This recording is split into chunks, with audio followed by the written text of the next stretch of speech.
We start this workshop. Uh, Respected Sri Devendra Satyarthi ji, Dr. Kartar Singh Duggal, Sri Om Prakash Anand, the distinguished writers, participants, ladies and gentlemen. It is my pleasure to welcome you all to this 3-day workshop on Punjabi short story organized by the Sahitya Academy. The main idea of this workshop is to know about the trends in the contemporary Punjabi short story. What are the various themes used by the writers? Is this genre attracting the young minds? Is regionalism being focused in its proper perspective? After all, through particularity, one reaches the realm of universality. What about the mythic structure of these stories?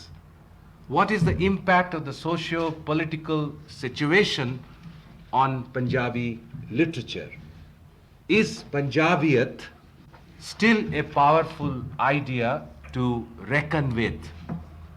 Is the tradition established by Gyani Hira Singh Dard, Lal Singh Kamla Akali, Bhai Veer Singh, Bhai Mohan Singh Vaid, S.S. Charan Singh Shaheed, Nanak Singh, Gurbaksh Singh, Preet Lahiri, Gyan Singh, Sant Singh Sakon, Kartar Singh Duggal, Gurcharan Singh, S.S. Narula, Amrita Preetam. Is this tradition still followed by the young writers? And what about the innovations done by them? And what type of innovations are to be found now in the contemporary short stories? These are some of the relevant questions which I hope will be discussed in this workshop. This workshop will first arrange to present the stories by some of the leading short story writers like Gurdayal Singh, Ajit Kaur, Dalip Kaur Tiwana, Raj Gill, Devendra Satyarthi, Ram Sarup Ankhi, Mahinder Singh Sarna, Jaswant Singh Birdi, Prem Prakash, Varyam Singh Sandhu, Gurbachan Singh Bhullar, Dalveer Chetan, Prem Gorkhi, Kirpal Kazak, Mohan Bhandari, Chandan Negi, Gurmel Madahar, Bachint Kaur, Navtej Puadhi, Jasbir Bhullar, Manmohan Singh, Nachattar Singh, Keval Sood, and Gurdev Singh Rupana. And then a discussion will take place to know and assess the course of the Punjabi short story, and if possible, to understand how does a great short story come into being. I extend a hearty welcome to Padma Bhushan, Shri Kartar Singh Duggal, the distinguished Indian short story writer writing in Punjabi, who is the chairman of today's inaugural function. Shri Duggal, as you know, is a Sahitya Academy Award winner for his book of short stories, Ek Chit Chanandi, which has been widely translated into various Indian and foreign languages.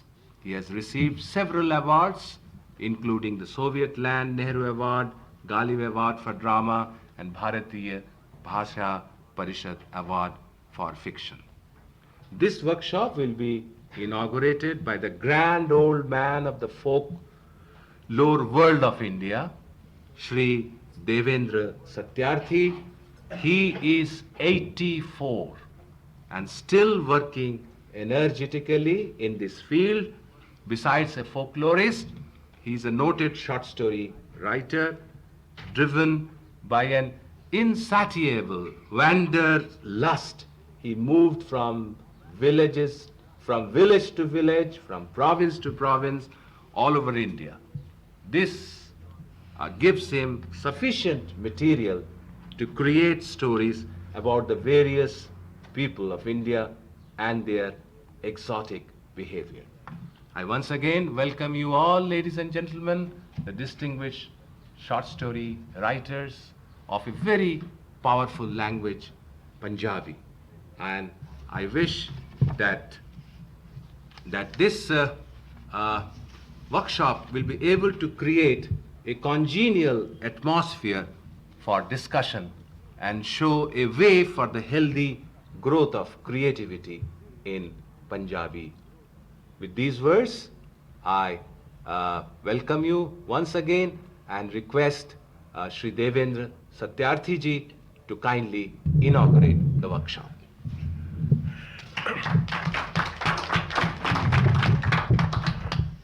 मैं अपने आप ਨੂੰ ਇਸ ਕਾਬਲ ਕਦੀ ਨਹੀਂ ਸਮਝਿਆ ਕਿ ਇਹੋ ਜਿਹੀ ਗੋਸ਼ਟੀ ਦੇ ਵਿੱਚ ਚਾਰ ਸ਼ਬਦ ਬੋਲਣ ਦਾ ਸੁਭਾਗ ਪ੍ਰਾਪਤ ਹੋਏਗਾ ਕਦੀ ਨਾ ਕਦੀ। ਕਿਹਾ ਜਾਂਦਾ ਹੈ ਕਿ ਪੰਜਾਬੀ ਭਾਸ਼ਾ ਸਿੱਧੀ ਪਿਸ਼ਾਚੀ ਭਾਸ਼ਾ ਚੋਂ ਨਿਕਲੀ। ਮੈਨੂੰ ਪਿਸ਼ਾਚੀ ਭਾਸ਼ਾ ਦਾ ਕੋਈ ਖਾਸ ਗਿਆਨ ਨਹੀਂ ਹੋ ਸਕਿਆ ਕਿਉਂਕਿ ਪਿਸ਼ਾਚੀ ਭਾਸ਼ਾ ਤੱਕ ਮੈਂ ਅਪੜ ਨਹੀਂ ਸਕਿਆ। ਪਰ ਇੱਕ ਗੱਲ ਹੈ ਕਿ ਪਿਸ਼ਾਚੀ ਭਾਸ਼ਾ ਦਾ ਇੱਕ ਸ਼ਬਦ ਹੈ ਵੱਡਾ ਜਾਂ ਵੱਡ। ਮੇਰੇ ਨਾਨਕੇ ਫਿਰੋਜ਼ਪੁਰ ਜ਼ਿਲ੍ਹੇ ਵਿੱਚ ਇੱਕ ਪਿੰਡ ਹੈ ਵੱਡਾ ਘਰ। ਮੇਰੇ ਨਾਨਕੇ ਉੱਥੇ ਹੈ ਤੇ ਮੇਰੇ ਨਾਨਕਿਆਂ ਦਾ ਪਿੰਡ ਜਿਹੜਾ ਹੈ ਉਹਦੇ ਵਿੱਚ ਜਿਹੜਾ ਵੱਡਾ ਹੈ ਪੰਜਾਬੀ ਵਿੱਚ ਤਾਂ ਬਹੁਤ ਹੀ ਯੂਜ਼ ਹੁੰਦਾ ਹੈ, ਇਸਤੇਮਾਲ ਹੁੰਦਾ ਹੈ। ਤੇ ਵੱਡ ਇਹ ਪਿਸ਼ਾਚੀ ਭਾਸ਼ਾ ਦਾ ਸ਼ਬਦ ਕਿਹਾ ਜਾਂਦਾ ਹੈ। ਔਰ ਕਹਾ ਸਿਰਫ ਕਹਾਣੀ ਵਾਸਤੇ ਆਉਂਦਾ ਹੈ। ਤੇ ਇੱਕ ਕਿਤਾਬ ਮੰਨੀ ਜਾਂਦੀ ਹੈ ਕਿ ਵੱਡ ਕਹਾ ਗੁਣਾਢ ਪੰਡਿਤ ਨੇ ਲਿਖੀ ਸੀ। ਕਿਵੇਂ ਲਿਖੀ ਸੀ ਕਿ ਕਿਸੇ ਰਾਜੇ ਦਾ ਕੋਈ ਪ੍ਰਕਾਸ਼ਨ ਗ੍ਰਹਿ ਜਾਂ ਪੁਸਤਕਾਲਾ ਹੋਵੇਗਾ, ਉੱਥੇ ਕਈ ਪੰਡਿਤ ਸਨ ਸੰਸਕ੍ਰਿਤ ਦੇ ਉਹਨਾਂ ਜ਼ਮਾਨਿਆਂ ਵਿੱਚ, ਤੇ ਇੱਕ ਗੁਣਾਢ ਪੰਡਿਤ ਵੀ ਸੀ। ਉਹਦੀ ਮਾਤਰੀ ਭਾਸ਼ਾ ਪਿਸ਼ਾਚੀ ਸੀ ਇਹ ਆਖਿਆ ਜਾਂਦਾ ਹੈ। ਤੇ ਉਹਦਾ ਮਖੌਲ ਉਡਾਉਂਦੇ ਸਨ ਸੰਸਕ੍ਰਿਤ ਵਾਲੇ ਪੰਡਿਤ। ਉਸਨੇ ਅਸਤੀਫਾ ਦੇ ਕੇ ਇਹ ਆਪਣੇ ਉੱਤੇ ਭਾਰ ਲਿਆ ਇਸ ਗੱਲ ਦਾ, ਇਹ ਜ਼ਿੰਮੇਵਾਰੀ ਦਾ ਕਿ ਥਾਂ ਥਾਂ ਘੁੰਮ ਕੇ ਪਿਸ਼ਾਚੀ ਭਾਸ਼ਾ ਦੀਆਂ ਲੋਕ ਕਥਾਵਾਂ ਇਕੱਤਰਿਤ ਕੀਤੀਆਂ ਜਾਣ, ਉਹਨਾਂ ਨੂੰ ਲਿਪੀਬੱਧ ਕੀਤਾ ਜਾਵੇ। ਪਰ ਉਹਦੇ ਨਾਲ ਕਈ ਚੇਲੇ ਚਾਂਟੇ ਵੀ ਜਮ੍ਹਾਂ ਹੋ ਗਏ, ਤੁਰ ਪਏ ਨਾਲ ਨਾਲ। ਆਖਦੇ ਹਨ ਕਿ ਜਿੰਨਾ ਜਾਨਵਰਾਂ ਦੀਆਂ ਕਹਾਣੀਆਂ ਹੁੰਦੀਆਂ ਸੀ ਉਹਨਾਂ ਹੀ ਜਾਨਵਰਾਂ ਦੀ ਖੱਲ ਦੇ ਉੱਤੇ ਲਹੂ ਦੇ ਨਾਲ ਉਹ ਲਿਪੀਬੱਧ ਕੀਤੀਆਂ ਜਾਂਦੀਆਂ ਸੀ। ਤੇ ਉਹਨੂੰ ਬੜਾ ਗੁੱਸਾ ਸੀ ਉਸ ਪੁਸਤਕਾਲੇ ਦੇ ਉੱਤੇ। ਜਿਸ ਵੇਲੇ ਉਹ ਖਰੜਾ ਤਿਆਰ ਹੋਇਆ ਤੇ ਉਹਨੇ ਆਪਣੇ ਚੇਲਿਆਂ ਨੂੰ ਕਿਹਾ ਕਿ ਚਲੋ ਹੁਣ ਆਪਾਂ ਫਲਾਣੇ ਸ਼ਹਿਰ ਵਿੱਚ ਨਦੀ ਦੇ ਕਿਨਾਰੇ, ਕਹਿੰਦੇ ਹੈ ਕਿ ਉਹਨੇ ਕੁੱਲੀ ਪਾ ਲਈ ਤੇ ਆਪਣੇ ਚਾਰ ਚੇਲਿਆਂ ਨੂੰ ਕਿਹਾ ਵੀ ਇਹ ਖਰੜਾ ਜਾ ਕੇ ਪੁਸਤਕਾਲੇ ਨੂੰ ਦੇ ਦਿਓ। ਪੁਸਤਕਾਲੇ ਵਾਲੇ ਨੇ ਉਹਦਾ ਖਰੜੇ ਦੇ ਵਿੱਚੋਂ ਬਦਬੂ ਪਈ ਆ ਰਹੀ ਸੀ ਜੀ, ਲਹੂ ਨਾਲ ਲਿਪੀਬੱਧ ਕੀਤੀ ਵੀ ਚੀਜ਼ ਤੇ ਚਮੜੇ ਦੇ ਉੱਤੇ ਉਹਨੂੰ ਮੋੜ ਦਿੱਤੀ। ਪੰਡਿਤ ਨੂੰ ਬੜਾ ਗੁੱਸਾ ਆਇਆ। ਉਹਨੇ ਕਿਹਾ ਵੀ ਹੁਣੇ ਅੱਗ ਬਾਲੋ ਤੇ ਇਸ ਨੂੰ ਸਾੜ ਦਿਓ। ਚੇਲਿਆਂ ਨੇ ਕਿਹਾ ਕਿ ਗੁਰੂ ਜੀ ਇਹਦੇ ਵਿੱਚ ਸਾਡਾ ਵੀ ਤਾਂ ਕੁਝ ਯੋਗਦਾਨ ਹੈ, ਸਾਡੀ ਸਲਾਹ ਹੈ ਇਹਨੂੰ ਸਾੜੋ ਜ਼ਰੂਰ, ਪਰ ਆਪਾਂ ਇਹਦਾ ਇੱਕ ਅਖੰਡ ਪਾਠ ਕਰ ਲਈਏ। ਤੇ ਕਹਿੰਦੇ ਨੇ ਕਿ ਜਿਹੜਾ ਵਰਕਾ ਜਾਂ ਪੰਨਾ ਪੜਿਆ ਜਾ ਚੁੱਕਾ ਹੁੰਦਾ ਸੀ ਉਹਨੂੰ ਅੱਗ 'ਚ ਪਾਈ ਜਾਂਦੇ ਸੀ। ਫਿਰ ਬੜੀ ਅਜੀਬ ਗੱਲ ਹੈ, ਅਜੀਬ ਕਹਾਣੀ ਹੈ ਕਿ ਇੱਕ ਹਿਰਨ ਦੀ ਕਹਾਣੀ ਸੁਣਾਈ ਜਾ ਰਹੀ ਸੀ ਤੇ ਸਰੋਤਿਆਂ ਵਿੱਚ ਹਿਰਨ ਵੀ ਆ ਗਿਆ ਤੇ ਹਿਰਨ ਨੂੰ ਕਾਠ ਮਾਰ ਗਿਆ ਸੌਂਦੇ ਸੌਂਦੇ। ਉਹ ਉੱਥੇ ਸ਼ਿਕਾਰੀ ਵੀ ਸੀ। ਸ਼ਿਕਾਰੀ ਨੇ ਉਸ ਨੂੰ ਹਿਰਨ ਨੂੰ ਮਾਰ ਦਿੱਤਾ ਤੇ ਹਿਰਨ ਦਾ ਮਾਸ ਤੁਰਦਾ ਤੁਰਾਂਦਾ ਰਾਜੇ ਦੀ ਰਸੋਈ ਵਿੱਚ ਪਹੁੰਚ ਗਿਆ ਤੇ ਰਾਜੇ ਦੇ ਢਿੱਡ ਵਿੱਚ ਪਹੁੰਚ ਗਿਆ ਤੇ ਰਾਜੇ ਦੇ ਢਿੱਡ ਵਿੱਚ ਪੀੜ ਹੋਣ ਲੱਗ ਪਈ। ਤੇ ਉਹਨੂੰ ਤੜਕੇ ਉੱਠ ਕੇ ਜਿਸ ਵੇਲੇ ਖੋਜ ਕੀਤੀ ਤੇ ਪਤਾ ਲੱਗਿਆ ਵੀ ਇੱਕ ਬਾਹਮਣ ਹੈ ਗੁਣਾਢ ਪੰਡਿਤ, ਉਹ ਆਪਣਾ ਖਰੜਾ ਸਾੜ ਰਿਹਾ ਹੈ। ਰਾਜਾ ਹਾਥੀ ਦੇ ਉੱਤੇ ਸਵਾਰ ਹੋ ਕੇ ਉੱਥੇ ਪਹੁੰਚਿਆ ਤੇ ਪੰਡਿਤ ਨੂੰ ਕੀਤੀ ਬੇਨਤੀ ਕਿ ਇਹ ਹੁਣ ਜਿਹੜਾ ਬਚ ਗਿਆ ਹੈ ਇਹਨੂੰ ਨਾ ਸਾੜੋ। ਉਹ ਤੁਸੀਂ ਹੈਰਾਨ ਹੋਵੋਗੇ ਕਿ ਪੰਡਤ ਦੀ ਤਾਂ ਬੜੀ ਇੱਜ਼ਤ ਹੋਈ, ਹੁਣ ਜਿਹੜਾ ਸਾੜਿਆ ਸੀ ਉਹ ਤਾਂ ਸਾੜੀ ਚੁੱਕਾ ਸੀ, ਤੇ ਜਿਹੜਾ ਬਾਕੀ ਦਿੱਤਾ ਗਿਆ ਰੱਖਿਆ ਗਿਆ ਉਸੇ ਦਾ ਸੰਸਕ੍ਰਿਤ ਅਨੁਵਾਦ ਤਾਂ ਕਥਾ ਸਰਿਤ ਸਾਗਰ ਦੇ ਰੂਪ ਵਿੱਚ ਮੌਜੂਦ ਹੈ, ਲੇਕਿਨ ਉਹਦਾ ਜਿਹੜਾ ਓਰੀਜਨਲ ਖਰੜਾ ਸੀ ਉਹ ਕਿਤੇ ਨਹੀਂ ਮਿਲਦਾ। ਮੈਂ ਸਿਰਫ ਤੁਹਾਨੂੰ ਇਹੀ ਕਹਿਣਾ ਚਾਹੁੰਦਾ ਕਿ ਪੰਜਾਬੀ ਭਾਸ਼ਾ ਦਾ ਵੀ ਅਗਰ ਮੁੱਢ ਪਿਸ਼ਾਚੀ ਹੈ ਤੇ ਪੰਜਾਬੀ ਕਹਾਣੀ ਦਾ ਮੁੱਢ ਵੀ ਉਸੇ ਨੂੰ ਗੁਨਾਢ ਪੰਡਤ ਨੂੰ ਮੰਨਣਾ ਚਾਹੀਦਾ ਹੈ। ਮੈਂ ਉਸੇ ਦੀ ਯਾਦਗਾਰ ਵਿੱਚ ਉਸੇ ਨੂੰ ਸ਼ਰਧਾਂਜਲੀ ਪੇਸ਼ ਕਰਦਾ ਹੋਇਆ ਤੁਹਾਨੂੰ ਸਾਰਿਆਂ ਨੂੰ ਜੀ ਆਇਆਂ ਆਖਿਆ। Thank you. Thank you, Shri Devendra Satyarthi ji. Now, the program is like this, that now we will go for tea and come back, say after 15 minutes, and then the keynote address will be presented by Shri Om Prakash Anand. You know him well. He has more than 35 years experience in various fields of research in language, like lexicography, terminology, editing and translation. He has 2 books to his credit published by NBT. And after that, we shall hear the presidential address to be given by Dr. Kartar Singh Duggal. We want to have this session, continue up to say 12:30, then there will be lunch, and then the first working session will start at 2, which will be presided over by Gurdayal Singh. Thank you.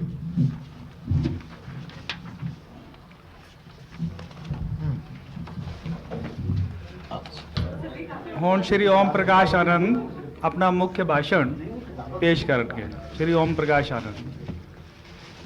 ਪ੍ਰਯੋਗ ਸਤਿਆਰਥੀ ਜੀ, ਦੁੱਗਲ ਸਾਹਿਬ, ਜਨਾਬ ਫਖਰ ਜ਼ਮਾਂ ਸਾਹਿਬ, professor Chaudhary ਸਾਹਿਬ, ਭਸੀਨ ਸਾਹਿਬ ਅਤੇ ਸਮਾਗਮ ਵਿੱਚ ਭਾਗ ਲੈਣ ਆਏ ਹਿੰਦੁਸਤਾਨੀ ਅਤੇ ਪਾਕਿਸਤਾਨੀ ਲੇਖਕ ਅਦੀਬ, ਸਾਡੇ ਲਈ ਅੱਜ ਇਹ ਬੜੀ ਖੁਸ਼ੀ ਦੀ ਗੱਲ ਹੈ ਕਿ ਭਾਰਤੀ ਸਾਹਿਤ ਅਕੈਡਮੀ ਵੱਲੋਂ ਕਰਾਏ ਜਾ ਰਹੇ ਇਸ 3 ਰੋਜ਼ਾ ਸ਼ਾਨਦਾਰ ਸਾਹਿਤਕ ਸਮਾਗਮ ਵਿੱਚ ਕੇਵਲ ਪੰਜਾਬ ਅਤੇ ਦਿੱਲੀ ਦੇ ਹੀ ਨਹੀਂ ਬਲਕਿ ਭਾਰਤ ਦੇ ਵੱਖ-ਵੱਖ ਇਲਾਕਿਆਂ ਤੋਂ ਆਏ ਪੰਜਾਬੀ ਲੇਖਕਾਂ ਦੇ ਨਾਲ-ਨਾਲ ਪਾਕਿਸਤਾਨ, ਇੰਗਲੈਂਡ, ਕੇਨੀਆ ਅਤੇ ਡੈਨਮਾਰਕ ਆਦਿ ਦੇਸ਼ਾਂ ਤੋਂ ਆਏ ਪੰਜਾਬੀ ਲੇਖਕ ਵੀ ਭਾਗ ਲੈ ਰਹੇ ਹਨ। ਇੰਝ ਜਾਪਦਾ ਹੈ ਕਿ ਇਹ ਸਮਾਗਮ ਸਮੁੱਚੇ ਪੰਜਾਬੀ ਲੇਖਕਾਂ ਦਾ ਇੱਕ ਸਮਾਗਮ ਬਣ ਗਿਆ ਹੈ। ਇਸ ਮੌਕੇ ਉੱਤੇ ਮੈਂ ਸਾਹਿਤ ਅਕੈਡਮੀ ਵੱਲੋਂ ਅਤੇ ਆਪਣੇ ਵੱਲੋਂ ਤੁਹਾਨੂੰ ਸਾਰਿਆਂ ਨੂੰ ਦਿੱਲੀ ਸਤਿਕਾਰ ਅਤੇ ਪਿਆਰ ਨਾਲ ਜੀ ਆਇਆਂ ਨੂੰ ਆਖਦਾ ਹਾਂ। ਦੋਸਤੋ, ਜਿਵੇਂ ਕਿ ਤੁਸੀਂ ਜਾਣਦੇ ਹੀ ਹੋ ਕਿ ਅੱਜ ਦਾ ਇਹ ਸਮਾਗਮ ਪੰਜਾਬੀ ਸਾਹਿਤ ਦੀ ਨਿੱਕੀ ਕਹਾਣੀ ਦੀ ਵਰਕਸ਼ਾਪ ਦੇ ਰੂਪ ਵਿੱਚ ਆਯੋਜਿਤ ਕੀਤਾ ਜਾ ਰਿਹਾ ਹੈ। ਇਸ ਵਿੱਚ ਪੰਜਾਬੀ ਦੇ ਲਗਭਗ 20 ਕਹਾਣੀਕਾਰਾਂ ਨੂੰ ਆਪਣੀਆਂ ਨਵੀਆਂ ਅਤੇ ਪ੍ਰਤਿਨਿਧ ਕਹਾਣੀਆਂ ਪੜ੍ਹਨ ਲਈ ਸੱਦਾ ਦਿੱਤਾ ਗਿਆ ਹੈ। 3 ਦਿਨਾਂ ਤੱਕ ਚੱਲਣ ਵਾਲੇ ਇਸ ਸਮਾਗਮ ਦੇ ਹਰ ਰੋਜ਼ 2 ਸੈਸ਼ਨ ਆਯੋਜਿਤ ਕੀਤੇ ਜਾਣੇ ਹਨ, ਜਿਨ੍ਹਾਂ ਦੀ ਪ੍ਰਧਾਨਗੀ ਪੰਜਾਬੀ ਦੇ ਕੁਝ ਉੱਘੇ ਅਤੇ ਸੀਨੀਅਰ ਕਹਾਣੀਕਾਰ ਕਰ ਰਹੇ ਹਨ। ਇਹਨਾਂ ਵੱਖ-ਵੱਖ ਸੈਸ਼ਨਾਂ ਦੇ ਦੌਰਾਨ ਪੜ੍ਹੀਆਂ ਜਾਣ ਵਾਲੀਆਂ ਕਹਾਣੀਆਂ ਉੱਤੇ ਕਹਾਣੀ ਕਲਾ ਦੇ ਤੱਤਾਂ ਅਤੇ ਤਕਾਜ਼ਿਆਂ ਦੇ ਪੱਖੋਂ ਖੁੱਲ੍ਹਾ ਵਿਚਾਰ ਵਟਾਂਦਰਾ ਕੀਤਾ ਜਾਵੇਗਾ, ਜਿਸ ਵਿੱਚ ਸ਼ਾਮਿਲ ਹੋਣ ਲਈ ਤੁਹਾਨੂੰ ਸਾਰਿਆਂ ਨੂੰ ਸੱਦਾ ਦਿੱਤਾ ਜਾਂਦਾ ਹੈ। ਪਰ ਇਸ ਦੇ ਨਾਲ-ਨਾਲ ਇਹ ਵੀ ਬੇਨਤੀ ਕੀਤੀ ਜਾਂਦੀ ਹੈ ਕਿ ਕਹਾਣੀਆਂ ਸੰਬੰਧੀ ਪੇਸ਼ ਕੀਤੇ ਜਾਣੇ ਵਾਲੇ ਵਿਚਾਰ ਬਹੁਤ ਸੰਖੇਪ ਅਤੇ ਵਿਸ਼ੇ ਨਾਲ ਸੰਬੰਧਿਤ ਹੀ ਹੋਣੇ ਚਾਹੀਦੇ ਹਨ। ਅਜਿਹਾ ਕਰਨ ਨਾਲ ਜਿੱਥੇ ਅਸੀਂ ਪੜ੍ਹੀਆਂ ਜਾਣ ਵਾਲੀਆਂ ਕਹਾਣੀਆਂ ਬਾਰੇ ਆਪਣੇ ਸੁਝਾਅ ਪੇਸ਼ ਕਰਾਂਗੇ, ਉੱਥੇ ਪੰਜਾਬੀ ਕਹਾਣੀ ਦੇ ਵਿਕਾਸ ਦੀ ਗਤੀ ਅਤੇ ਇਸ ਵਿਚਲੇ ਨਵੇਂ ਝੁਕਾਵਾਂ ਬਾਰੇ ਵੀ ਜਾਣਕਾਰੀ ਪ੍ਰਾਪਤ ਕਰ ਸਕਾਂਗੇ। ਵਾਸਤਵ ਵਿੱਚ ਇੱਕ ਕਹਾਣੀ ਦੀ ਰਚਨਾ ਕਰਨਾ ਜਿੱਥੇ ਇੱਕ ਸ਼ਲਾਘਾਯੋਗ ਉੱਦਮ ਹੈ, ਉੱਥੇ ਕਲਾਤਮਕ ਕਹਾਣੀ ਰਾਹੀਂ ਕਥਾ ਸਾਹਿਤ ਵਿੱਚ ਵਾਧਾ ਕਰਨਾ ਵਿਸ਼ੇਸ਼ ਮਹੱਤਵ ਰੱਖਦਾ ਹੈ। ਇਸ ਲਈ ਹੀ ਇੱਕ ਸਫਲ ਕਥਾ ਸ਼ਿਲਪ ਦੇ ਤਕਾਜ਼ਿਆਂ ਜਾਂ ਇਸ ਦੇ ਮਾਪਦੰਡਾਂ ਬਾਰੇ ਅੱਜ ਮੈਂ ਆਪਣੇ ਕੁਝ ਵਿਚਾਰ ਤੁਹਾਡੇ ਸਾਹਮਣੇ ਪੇਸ਼ ਕਰਨਾ ਚਾਹਾਂਗਾ। ਆਸ ਹੈ ਕਿ ਇਹਨਾਂ ਮਾਪਦੰਡਾਂ ਦੀ ਕਸਵੱਟੀ ਉੱਤੇ ਅਸੀਂ ਇਸ ਸਮਾਗਮ ਵਿੱਚ ਪੜ੍ਹੀਆਂ ਜਾਣ ਵਾਲੀਆਂ ਕਹਾਣੀਆਂ ਬਾਰੇ ਵੀ ਕੁਝ ਲੇਖਾ ਜੋਖਾ ਕਰ ਸਕਾਂਗੇ। ਵਾਸਤਵ ਵਿੱਚ ਕਹਾਣੀ ਦੀ ਕਹਾਣੀ ਬੜੀ ਲੰਮੀ ਅਤੇ ਪੁਰਾਣੀ ਹੈ। ਇਸ ਦਾ ਮੁੱਢ ਦਰਅਸਲ ਇੱਕ ਸਭ्य ਮਨੁੱਖ ਦੇ ਜੀਵਨ ਦੇ ਮੁੱਢ ਦੇ ਮੁੱਢਲੇ ਪੜਾਵਾਂ ਤੋਂ ਹੀ ਵੱਜ ਗਿਆ ਸੀ। ਹਰ ਸਭ्य ਮਨੁੱਖ ਵਿੱਚ ਆਪਣੀ ਹੱਡਬੀਤੀ ਦੂਜੇ ਨੂੰ ਸੁਣਾਉਣ ਅਤੇ ਦੂਜੇ ਦੀ ਵਿਥਿਆ ਸੁਣਨ ਦੀ ਦਿਲਚਸਪੀ ਆਦਿ ਜੁਗਾਂ ਤੋਂ ਪਾਈ ਜਾਂਦੀ ਹੈ। ਸ਼ੁਰੂ ਵਿੱਚ ਇਹ ਵਿਥਿਆ ਜ਼ਬਾਨੀ ਰੂਪ ਵਿੱਚ ਬਿਆਨ ਕੀਤੀ ਜਾਂਦੀ ਰਹੀ ਅਤੇ ਦੁਨੀਆ ਦੇ ਹਰ ਮਨੁੱਖੀ ਸਮਾਜ ਵਿੱਚ ਕਹਾਣੀ ਸੁਣਾਉਣ ਜਾਂ ਕਿੱਸਾ ਗੋਈ ਦੀ ਪਰੰਪਰਾ ਕਿਸੇ ਬੁੱਢੇ ਬਜ਼ੁਰਗ ਜਾਂ ਕਿਸੇ ਦਾਦੀ ਨਾਨੀ ਨੇ ਚਲਾਈ। ਸਭਿਅਤਾ ਦੇ ਵਿਕਾਸ ਨਾਲ ਇਹ ਕਲਾ ਵੱਖ-ਵੱਖ ਭਾਸ਼ਾਵਾਂ ਵਿੱਚ ਕਵਿਤਾ ਜਾਂ ਵਾਰਤਕ ਦੇ ਰੂਪ ਵਿੱਚ ਵਿਕਸਿਤ ਹੁੰਦੀ ਹੋਈ ਮੁੱਢਲੇ ਗਲਪ ਸਾਹਿਤ ਦਾ ਆਧਾਰ ਬਣੀ। ਸਮੇਂ ਦੀ ਗਤੀ ਨਾਲ ਇਹ ਗਲਪ ਸਾਹਿਤ ਪੰਚਤੰਤਰ, ਅਲਿਫ ਲੈਲਾ, ਤੋਤਾ ਮੈਨਾ, ਕਲੇਲਾ ਵ ਦਮਨਾ ਅਤੇ ਪਰੀਆਂ ਤੇ ਦੇਵਤਿਆਂ ਦੀ ਕਹਾਣੀਆਂ ਦੇ ਪੜਾਅ ਪਾਰ ਕਰਦਾ ਹੋਇਆ ਦੇਵੀ ਦੇਵਤਿਆਂ ਅਤੇ ਰਾਜੇ ਰਾਣੀਆਂ ਦੀਆਂ ਕਹਾਣੀਆਂ ਦੇ ਰੂਪਾਂ ਵਿੱਚ ਵਿਕਸਿਤ ਹੋਇਆ। ਭਾਰਤ ਵਿੱਚ ਇਸ ਦਾ ਮੁੱਢਲਾ ਕਲਾਤਮਕ ਰੂਪ ਸਾਨੂੰ ਗੁਣਾਢ్య ਪੰਡਿਤ ਦੀ ਪਿਸ਼ਾਚੀ ਪ੍ਰਾਕ੍ਰਿਤ ਰਚਨਾ ਵੱਡ ਕਹਾ ਸਾਗਰ, ਜਿਹਦਾ ਕਿ ਸੰਸਕ੍ਰਿਤ ਵਿੱਚ ਰੂਪ ਬ੍ਰਿਹਤ ਕਥਾ ਸਾਗਰ ਦੇ ਰੂਪ ਵਿੱਚ ਮਿਲਦਾ ਹੈ, ਇਸ ਤੋਂ ਆਰੰਭ ਹੁੰਦਾ ਹੈ। ਇਸ ਉਪਰੰਤ ਇਹ ਕਲਾ ਭਾਰਤੀ ਸਾਹਿਤ ਵਿੱਚ ਅਨੇਕਾਂ ਉਪਾਖਿਆਨਾਂ ਅਤੇ ਪੁਰਾਣ ਕਥਾਵਾਂ ਦੇ ਰੂਪ ਵਿੱਚ ਵਿਕਸਿਤ ਹੁੰਦੀ ਹੋਈ ਜੀਵਨ ਚਰਿਤਾਂ ਅਤੇ ਜਨਮ ਸਾਖੀਆਂ ਦੇ ਰੂਪ ਤੀਕ ਪੁੱਜੀ। ਜਿੱਥੋਂ ਤੱਕ ਅਜੋਕੀ ਕਹਾਣੀ ਦਾ ਸੰਬੰਧ ਹੈ, ਇਹ ਤਾਂ ਕਹਾਣੀ ਕਲਾ ਨਵੇਂ ਤੱਤਾਂ ਅਨੁਸਾਰ ਉਪਜੀ ਆਧੁਨਿਕ ਯੁੱਗ ਦੀ ਹੈ। ਦਰਅਸਲ ਆਧੁਨਿਕ ਯੁੱਗ ਵਿੱਚ ਪੱਛਮੀ ਸਭਿਅਤਾ ਦੇ ਪ੍ਰਭਾਵ ਅਧੀਨ ਭਾਰਤੀ ਗਲਪ ਸਾਹਿਤ ਨੇ ਵੀ ਪੱਛਮੀ ਮਾਪਦੰਡ ਅਪਣਾ ਲਏ ਤੇ ਸਾਹਿਤ ਦੇ ਹੋਰ ਅੰਗਾਂ ਵਾਂਗ ਕਹਾਣੀ ਸਾਹਿਤ ਦੀ ਰਚਨਾ ਵੀ ਪੱਛਮੀ ਸਾਹਿਤ ਦੇ ਸਿਧਾਂਤਾਂ ਅਨੁਸਾਰ ਕਰਨੀ ਸ਼ੁਰੂ ਕਰ ਦਿੱਤੀ। ਅਜਿਹਾ ਕਰਨ ਲੱਗਿਆਂ ਭਾਰਤੀ ਲੇਖਕਾਂ ਨੇ ਕਹਾਣੀ ਦੀ ਸਹੀ ਪਰਿਭਾਸ਼ਾ ਲੱਭਣ ਲਈ ਪੱਛਮੀ ਵਿਦਵਾਨਾਂ ਅਤੇ ਆਲੋਚਕਾਂ ਦੇ ਵਿਚਾਰ ਜਾਣਨ ਅਤੇ ਅਪਣਾਉਣ ਦਾ ਯਤਨ ਕੀਤਾ, ਪਰ ਕਹਾਣੀ ਦੀ ਸਹੀ ਪਰਿਭਾਸ਼ਾ ਦੱਸਣ ਲੱਗਿਆਂ ਪੱਛਮੀ ਵਿਦਵਾਨਾਂ ਦੇ ਵਿਚਾਰ ਵੀ ਵੱਖੋ ਵੱਖਰੇ ਸਨ।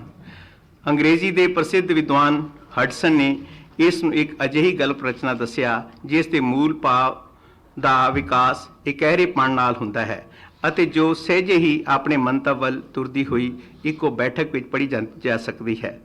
ਦੂਜੇ ਵਿਦਵਾਨ ਸਰ ਐਡਗਰ ਐਲਨ ਪੋ ਨੇ ਵੀ ਸ੍ਰੀ ਹਡਸਨ ਵੱਲੋਂ ਦਿੱਤੀ ਪਰਿਭਾਸ਼ਾ ਨਾਲ ਸਹਿਮਤੀ ਪ੍ਰਗਟ ਕਰਦੇ ਹੋਏ ਇਸ ਨੂੰ ਗਲਪ ਸਾਹਿਤ ਦੀ ਇੱਕ ਸੰਖੇਪ ਪਰ ਆਪਣੇ ਆਪ ਵਿੱਚ ਪੂਰਨ ਵੰਨਗੀ ਦੱਸਿਆ। ਸ੍ਰੀ ਐਚ.ਜੀ. ਵੈਲਜ਼ ਨੇ ਵੀ ਇਸ ਨੂੰ 20 ਮਿੰਟਾਂ ਵਿੱਚ ਪੜ੍ਹੀ ਜਾਣ ਵਾਲੀ ਰਚਨਾ ਦੱਸਿਆ। ਇੱਕ ਹੋਰ ਪੱਛਮੀ ਵਿਦਵਾਨ ਸਰ ਹਿਊ ਵਾਲਪੋਲ ਅਨੁਸਾਰ ਇੱਕ ਸਫਲ ਕਹਾਣੀ ਵਿੱਚ ਜਿੱਥੇ ਘਟਨਾ ਦੀ ਗਤੀ ਦਾ ਵਿਕਾਸ ਤੇਜ਼ੀ ਨਾਲ ਹੋਵੇ, ਉੱਥੇ ਉਸ ਵਿੱਚ ਅਚਾਨਕਤਾ ਦਾ ਅੰਸ਼ ਜ਼ਰੂਰ ਹੋਣਾ ਚਾਹੀਦਾ ਹੈ, ਜਿਸ ਰਾਹੀਂ ਲਟਕਾ ਨਾਲ ਪੈਦਾ ਹੋਈ ਉਤਸੁਕਤਾ ਇੱਕਦਮ ਉਦਘਾਟਿਤ ਹੋ ਜਾਵੇ। ਵਿਸ਼ਵ ਪ੍ਰਸਿੱਧ ਕਹਾਣੀਕਾਰ ਚੈਖੋਵ ਅਨੁਸਾਰ ਕਹਾਣੀ ਘੋੜੇ ਦੀ ਰਫ਼ਤਾਰ ਅਨੁਸਾਰ ਤੇਜ਼ ਗਤੀ ਨਾਲ ਚੱਲਣ ਵਾਲੀ ਹੋਵੇ ਅਤੇ ਇਸ ਵਿੱਚ ਬਿਆਨ ਕੀਤੀ ਗਈ ਇੱਕ ਮੁੱਖ ਘਟਨਾ ਦਾ ਆਦਿ ਅਤੇ ਅੰਤ ਬਹੁਤ ਜ਼ੋਰਦਾਰ ਹੋਣਾ ਚਾਹੀਦਾ ਹਨ। ਲਗਭਗ ਸਮੂਹ ਵਿਦਵਾਨ ਇਸ ਗੱਲ ਉੱਤੇ ਸਹਿਮਤ ਹਨ ਕਿ ਕਹਾਣੀ ਵਿੱਚ ਬੇਲੋੜਾ ਖਿਲਾਰਾ ਨਹੀਂ ਹੋਣਾ ਚਾਹੀਦਾ ਅਤੇ ਆਕਾਰ ਦੇ ਪੱਖੋਂ ਇੱਕ ਬਹੁਤ ਹੀ ਲੰਮੀ ਆਕਾਰ ਦੇ ਪੱਖੋਂ ਇਹ ਬਹੁਤ ਲੰਮੀ ਨਹੀਂ ਹੋਣੀ ਚਾਹੀਦੀ। ਇਸ ਨੂੰ ਨਾਵਲ ਦਾ ਛੋਟਾ ਰੂਪ ਕਦੇ ਨਹੀਂ ਸਮਝਣਾ ਚਾਹੀਦਾ, ਕਿਉਂਕਿ ਇਹ ਆਪਣੇ ਆਪ ਵਿੱਚ ਸਾਹਿਤ ਦੀ ਇੱਕ ਸੁਤੰਤਰ ਵਿਧਾ ਹੈ। ਪਰ ਇਹ ਸਾਰੀਆਂ ਪਰਿਭਾਸ਼ਾਵਾਂ ਵਧੇਰੇ ਕਰਕੇ ਕਹਾਣੀ ਦੇ ਆਕਾਰ ਵੱਲ ਸੰਕੇਤ ਕਰਦੀਆਂ ਹਨ।